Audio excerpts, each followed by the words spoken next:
श्री शिवाय नमस्तुभ्यम। दोस्तों, आप सभी लोग जानते हैं कि सोमवार को पशुपतिनाथ का व्रत होता है और ये जो पशुपतिनाथ का व्रत होता है ये 5 सोमवार का व्रत होता है।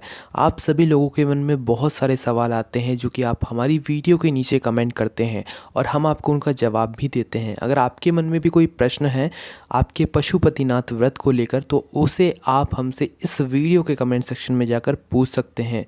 दोस्तों, आप लोगों में से बहुत सारे लोग कहते हैं कि भाई हमने तो पशुपतिनाथ व्रत कर लिया है पर हमें तो पशुपतिनाथ व्रत करने से कोई फल ही नहीं मिला, और अगर हमने पशुपतिनाथ व्रत कर लिया है और हमारी मनोकामना पूरी नहीं हुई है या हो भी गई है तो हम डबल से पशुपतिनाथ व्रत करना चाहते हैं किसी और मनोकामना के लिए, तो वो कितने समय बाद करें। आपके इन्हीं सभी प्रश्नों के जवाब आपको इस वीडियो में मिलने वाले हैं। इस वीडियो को अंत तक देखें एंड इस वीडियो को शेयर भी ज़रूर। सबसे पहला आपका सवाल ये रहता है, तो दोस्तों सबसे पहला जो प्रश्न निकल कर आता है वो ये होता है कि पशुपतिनाथ का जो व्रत होता है वो किस किस आयु वर्ग के लोग कर सकते हैं।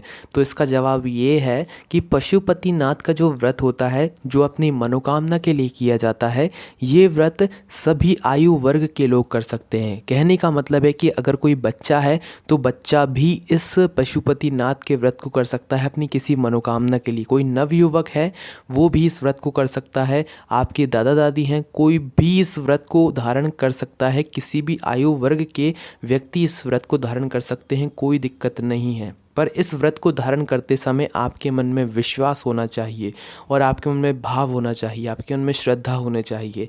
ये चीज़ें अगर आपके मन में हैं, आपके दिल में हैं, तो आप बिल्कुल आपकी मनोकामना पूरी होगी। और पूरे विश्वास के साथ अगर आप इस उपाय को या इस व्रत को करते हैं, ठीक है।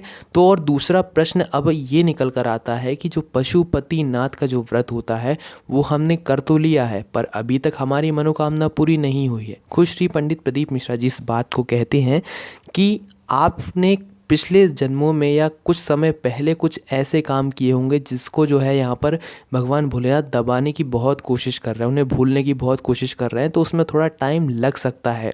आपने एक बार पशुपतिनाथ के व्रत कर लिए और आपकी मनोकामना पूरी नहीं हुई तो इसका ये कारण हो सकता है कि आपने पूजन करते समय कुछ कुछ गलतियाँ की हों, जो कि हम आपको अपनी हर वीडियो में कभी ना कभी बताते रहते हैं पशुपतिनाथ के व्रत के बारे में। आप उन्हें जाकर ज़रूर सुने ताकि आप अपनी गलतियों को सुधार सके। कई सारे लोग पशुपतिनाथ के व्रत में कई सारी गलतियां करते हैं, तो आप अपनी उन गलतियों को सुधारें। गलतियां बहुत तरह की हो सकती हैं, अगर हम वो बताएंगे तो वीडियो काफ़ी ज़्यादा लंबा हो जाएगा, ठीक है। तो आप हमारी पिछली वीडियो को जाकर चेक कर लीजिए, आपको सभी चीज़ें समझ आ जाएंगी। और अगर आपने पशुपतिनाथ का व्रत कर लिया है, आपकी मनोकामना पूरी नहीं हुई है, तो आप डबल से भी इस व्रत को कर सकते हैं, कोई दिक्कत नहीं है। क्योंकि भगवान आपके पापों को धीरे धीरे दबा रहा है। अगर आपके पाप बड़ा है, पहले आपने कभी कोई गलती से पाप कर दिया होगा तो उस पाप को दबाने में थोड़ा टाइम तो लगेगा ना, तो इसलिए भगवान आपकी मनोकामना थोड़े टाइम में पूरी करते हैं। किसी किसी की मनोकामना बहुत जल्दी पूरी हो जाती है, पशुपतिनाथ के व्रत के बीच में ही हो जाती है।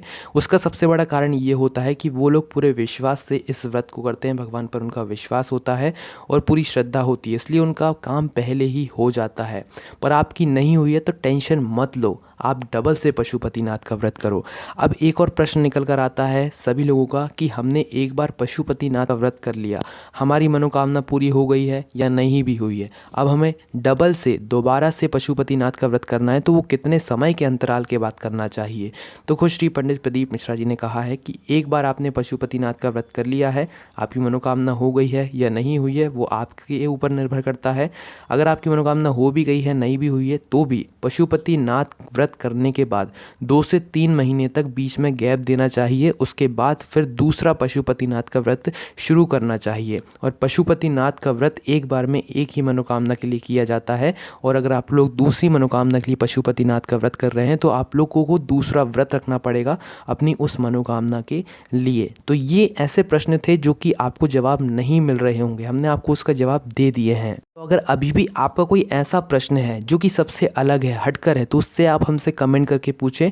हम ज़रूर आपके इन प्रश्नों का वापस से कभी वीडियो ज़रूर बनाएंगे। कोई भी समस्या आती है कमेंट करके पूछ सकते हैं। व्रत ज़रूर रखिए, भगवान भोलेनाथ पर विश्वास रखिए, आपके सभी दुख कष्ट दूर होंगे, मनोकामना भी ज़रूर पूर्ण होगी।